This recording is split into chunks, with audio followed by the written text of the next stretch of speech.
Democratic পার্টির জন্য নতুন নেতৃত্ব প্রয়োজন। নতুন নেতার অন্যতম প্রধান কাজ হবে জনগণের আস্থা বিশ্বাস ফিরিয়ে আনতে, দলের মূল্যবোধের ওপর মনোযোগ দেয় এবং জনগণের সাথে যোগাযোগ বাড়ানো। এমনটাই বলেছেন ওয়াশিংটন ইনসাইডারের আর্মস্ট্রং উইলিয়ামস।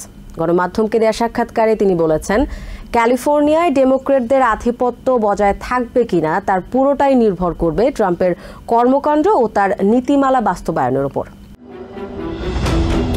নভেম্বরের নির্বাচনের পর এই মুহূর্তে ডেমোক্রেটিক পার্টিতে স্পষ্টত কোনো নেতা নেই। তারা একরকম মরুভূমিতে হারিয়ে যাওয়া দলে পরিণত হয়েছে, এমনটাই মন্তব্য করেছেন হোয়াইট হাউসের সাবেক প্রেস সেক্রেটারি এবং MSNBCর হোস্ট জেন সকি। এ বিষয়ে ওয়াশিংটন ইনসাইডারের আর্মস্ট্রং উইলিয়ামস বলেন, দলের হাল ধরতে ক্যালিফোর্নিয়ার গভর্নর গ্যাভিন নিউসম, জোস শাপিরো, পিট বুটিজার, ওয়েজ মোর, গ্রেনেড হুইটমারের মতো জনপ্রতিনিধিদের উপেক্ষা করা যাবে না। তবে নতুন নেতাকে দলের মূল্যবোধ ও ভিত্তির উপর মনোযোগ দিতে হবে, যাতে যেসব কারণে ভোটাররা তাদের পরিত্যাগ করেছে তা খুঁজে বের করতে পারেন।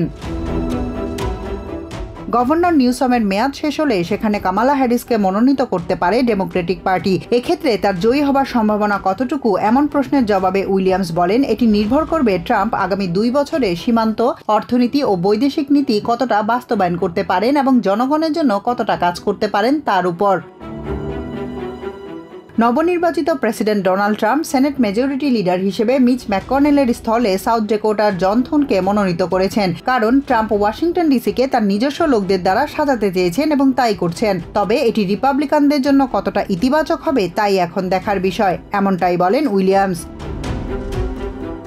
উইলিয়ামস বলেন, দলের প্রতি বিশ্বাস ও আস্থা ফিরিয়ে আনতে ডেমোক্রেটদের জনগণের সাথে যোগাযোগ বাড়াতে হবে, কথা বলতে হবে, তাদের সুবিধা অসুবিধা জেনে সেসবের সমাধান করতে হবে। কিন্তু ডেমোক্রেটরা উল্টো পথে হেঁটেছেন। তারা মনে করেছেন ভোটারদের মনোভাব বুঝতে সক্ষম তারা, যা একেবারেই ভুল ছিল। Tahmina Tashi, TVN 24 news desk. New York থেকে সম্প্রচারিত TVN 24 টেলিভিশন বিশ্বজুড়ে বাঙালির কণ্ঠস্বর।